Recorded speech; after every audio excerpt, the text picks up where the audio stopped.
One of the ultimate expressions of female choice can be found high above the forest floor of Papua New Guinea.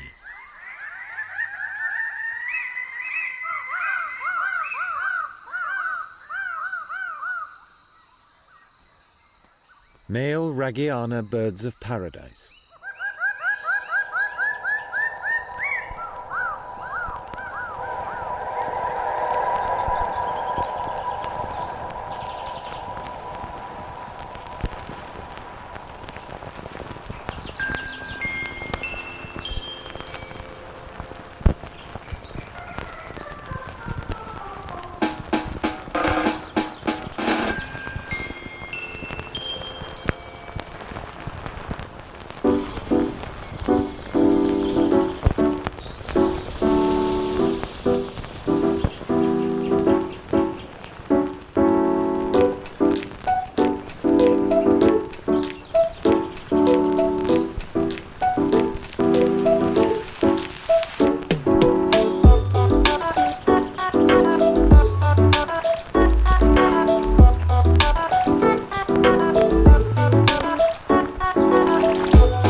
I thought of the long ages of the past, during which the successive generations of these things of beauties have run their course, year by year being born and living and dying amid these dark, gloomy woods, with no intelligent eye to gaze upon their loveliness, to all appearances such a wanton waste of beauty. It seems sad that, on the one hand, such exquisite creatures should live out their lives and exhibit their charms only in these wild, inhospitable regions.